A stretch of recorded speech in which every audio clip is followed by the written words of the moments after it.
Hello friends, आज हम पढ़ेंगे एनाटॉमी फिजियोलॉजी के एमसीक्यू।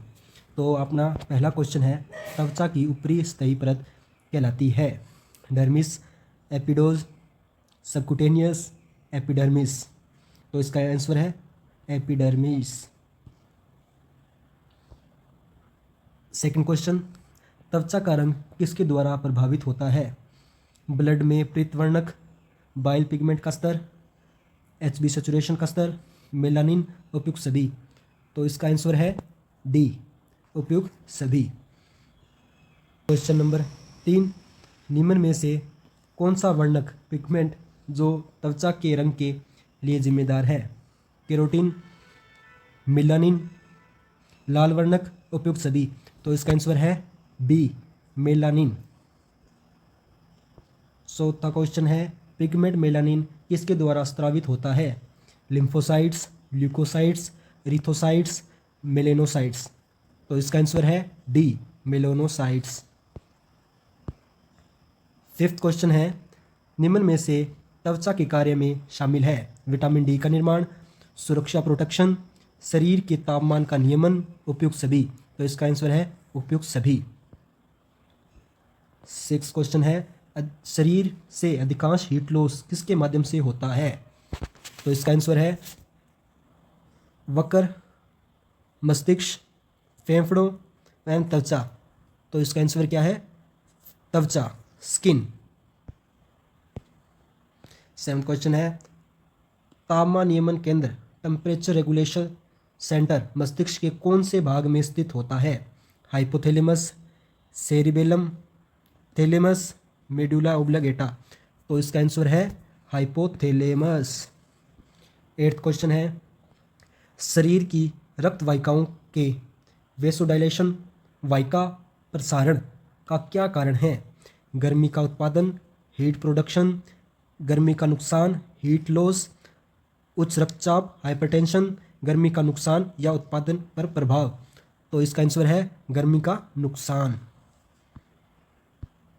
नाइन्थ क्वेश्चन है, निम्न में से शरीर का सबसे बड़ा अंग, लार्जेस्ट ऑर्गन कौन सा है? वक्र, मस्तिष्क, यकृत, त्वचा। तो इसका आंसर है त्वचा। शरीर के कौन से भाग पर एपिडर्मिस सबसे मोटी होती है? कोहनी, अंगुली, हथेली एवं तलवों पर, सिर पर। तो इसका आंसर है सी, हथेली एवं तलवों पर। निम्न में से बाहरी तरफ से भीतरी तरफ एपिडर्मिस की परतों का कौन सा क्रम सही है? तो इसके अंदर क्रम वाइज है, तो इसके अंदर कौन सा ऑप्शन सही हो सकता है? जो कि इसका आंसर है ए, कोनियम, लुसिडम, ग्रेंडुसम, जर्मिनेटिव। इसका आंसर ये ए। निम्नलिखित में से किस जगह को छोड़कर सेबाक्यूस ग्लैंड त्वचा में सबसे अधिक संख्या में होती है?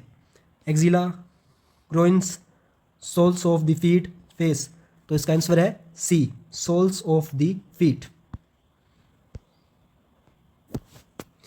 एक वेशक में शरीर के पानी का कितना प्रतिशत है? 60%, 40%, 90%, 80%। इसका आंसर है 60%। यदि एक वयस्क के शरीर का वजन 60 केजी है तो बॉडी का फ्लूइड की कुल कितनी मात्रा होगी? 24 केजी, 54 केजी, 36 केजी और 48 केजी। तो इसका आंसर है सी, 36 केजी। शरीर की सबसे छोटी क्रियात्मक इकाई, फंक्शनल यूनिट कौन सी है? कोशिका, परमाणु, ऊतक, अणु। तो इसका आंसर है कोशिका। सेल है जो सबसे छोटी फंक्शनल यूनिट है। कोशिका का सबसे बड़ा अंग, लार्जेस्ट ऑर्गन कौन सा है? केंद्रक, लाइसोसोम, राइबोसोम, माइटोकॉन्ड्रिया। तो इसका आंसर है केंद्रक, न्यूक्लियस। एक कोशिका का वाटरीय फ्लूइड, जलीय द्रव जिसमें कई अंगक पाए जाते हैं, उसे किस रूप में जाना जाता है? साइटोलोसोल, क्रोमोप्लास्ट, न्यूक्लियस्टी प्लाज्मा, साइटोप्लाज्मा। तो इसका आंसर है डी, साइटोप्लाज्मा। कोशिका का वह अंग जो प्रोटीन संश्लेषण प्रोटीन सिंथेसिस करता है। Lysosome, mitochondria, ribosome, Golgi body. तो इसका आंसर है सी, राइबोसोम। कोशिका का पावर हाउस किसे कहते हैं? Ribosome, lysosomes, Golgi apparatus, mitochondria. तो इसका आंसर है माइटोकॉन्ड्रिया।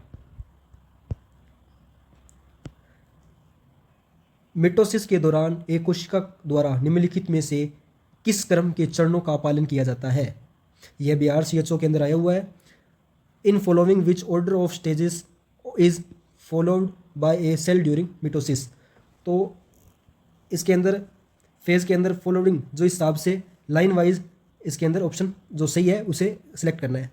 तो इसका आंसर है B, prophase, metaphase, anaphase, telophase. ये बिल्कुल सही है। मानव शरीर में सबसे प्रचुर मात्रा में टिश्यू कौन सा है? Muscle tissue, nervous tissue, connective tissue, epithelium tissue. तो इसका आंसर है कनेक्टिव टिश्यू। एपिथेलियम टिश्यू जो यूरिनरी ब्लैडर को लाइंस करता है, इसके अंदर ऑप्शन है सर्टिफाइड, कोलुमनर, ट्रांजिशनल, सिक्यूमस। तो इसका आंसर है सी, ट्रेडिशनल।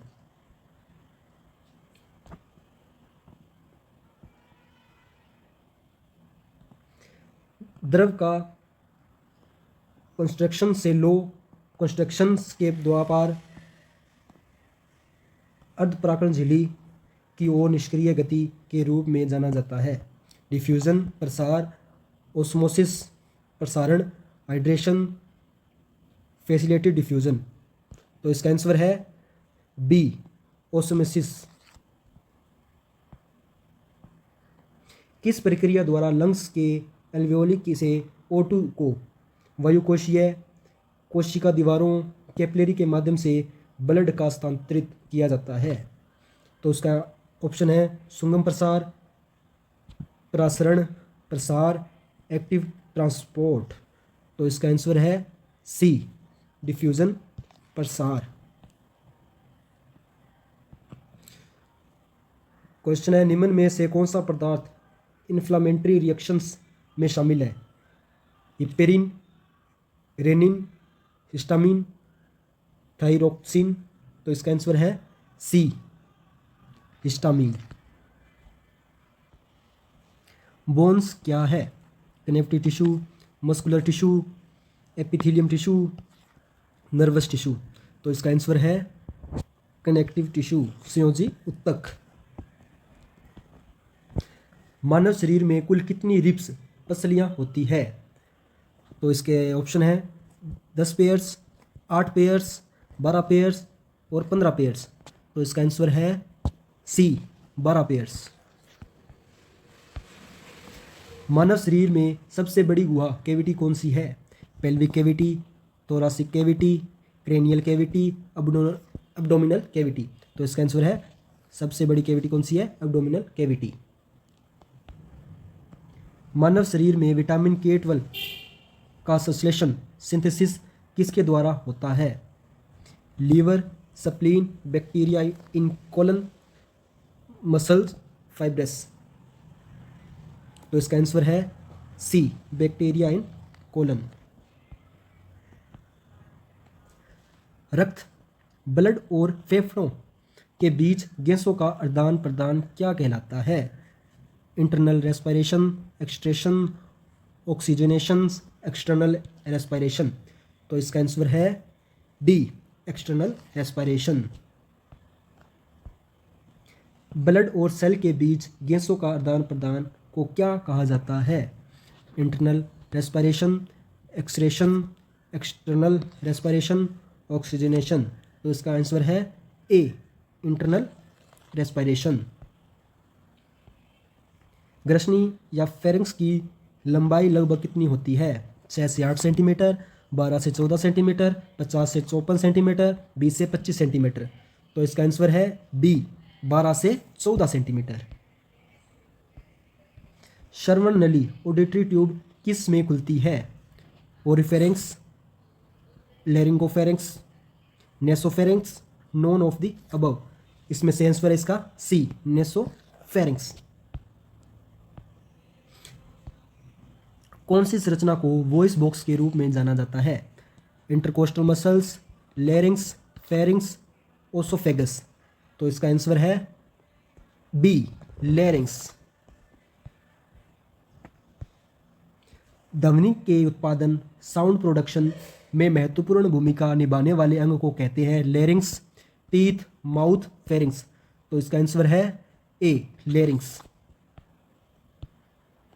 निम्नलिखित में से कौन से अंग को वाइंड पाइप या सांस की नली के रूप में जाना जाता है? Lungs, pharynx, bronchi, trachea.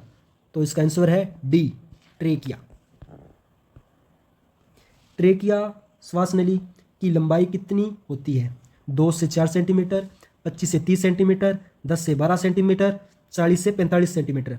तो इसका आंसर है सी, 10 से 12 सेंटीमीटर। राइट लंग में कुल कितनी लोब्स पाए जाते हैं? 2 लोब्स, 3 लोब्स, 4 लोब्स, 5 लोब्स। तो इसका आंसर है बी, 3 लोब्स। ब्रीथिंग के दौरान कौन सी संरचना फेफड़ों की 2 सतहों के बीच घर्षण, फ्रिक्शन को प्रिवेंट करती है? इस ऑप्शन है subdural space, pleural cavity, pericardial sac, subarachnoid space. तो इसका आंसर है बी, प्लूरल कैविटी। कौन से स्तर पर ट्रेकिया ब्रोंची में डिवाइड होती है? At the level of 5th level, 3rd level, 4th level, 5th level. तो इसका आंसर है ए, 5th level. At the level of 5th thoracic vertebra इसका आंसर है। मानव शरीर में सरफेस्टेंट का क्या कार्य है? सरफेस टेंशन को कम करता है, यह एल्वियोली को ड्राई से रोकता है, एक्सपायरेशन के दौरान यह एल्वियोलर वॉल को घर्षण, फ्रिक्शन से रोकता है, उपयुक्त सभी। तो इसका आंसर है डी, उपयुक्त सभी। इंस्पायरेशन के लिए कौन सी स्थिति जिम्मेदार है? इंटरकोस्टल मसल्स का संकुचन, डायफ्राम का संकुचन, इंटरकोस्टल मसल्स का फैलाव, ए या बी दोनों। तो इसका आंसर है डी, ए व बी दोनों ही इसके आंसर है। इसके बाद में क्वेश्चन आ जाता है 43। रेस्पिरेशन के प्रत्येक चक्र के दौरान फेफड़ों के अंदर और बाहर जाने वाली वायु की मात्रा कहलाती है?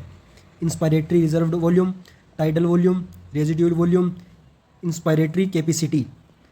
तो इसका आंसर है B, tidal volume.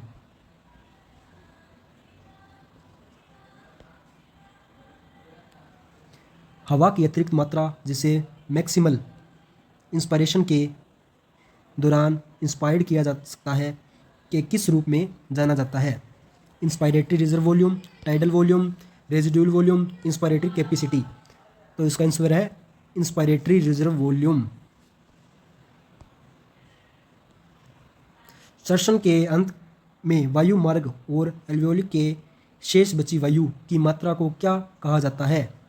Vitriol capacity, functional residual capacity, expiratory reserve volume, residual volume.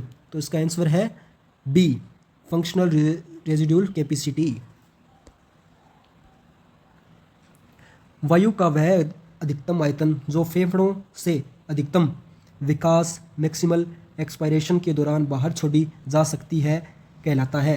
Vital capacity, functional residual capacity, expiratory reserve volume, residual volume. तो इसका आंसर है C, expiratory reserve volume. Forceful expiration के बाद lung में remaining air, शेष हवा को क्या कहते हैं? Vital capacity, functional residual capacity, expiratory reserve volume, residual volume. तो इसका आंसर है डी, रेजिड्यूल वॉल्यूम।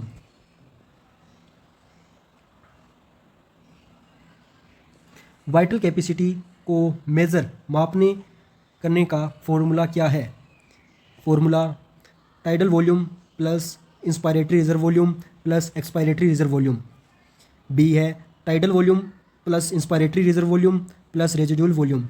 सी के अंदर क्या है, VC tidal volume, inspiratory capacity, residual volume. D के अंदर है tidal volume plus inspiratory capacity, expiratory capacity. तो इसका आंसर है A, tidal volume plus inspiratory reserve volume plus expiratory reserve volume. ये इसका आंसर है ए।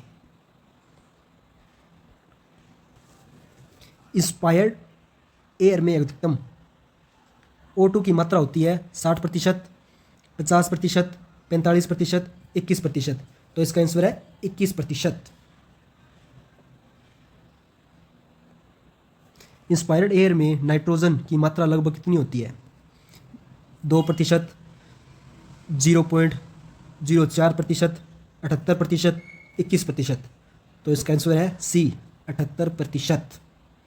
दोस्तों आज हमने बहुत से क्वेश्चन किए हैं। ये एनाटॉमी के और फिजियोलॉजी के इम्पोर्टेंट क्वेश्चन में से है। जो भी व्यक्ति या फ्रेंड्स जो भी आरआरबी की, नर्सिंग स्टाफ की, एम्स की जो भी तैयारी कर रहा है, तो इस चैनल को ज़्यादा से ज़्यादा सब्सक्राइब करो और शेयर करो।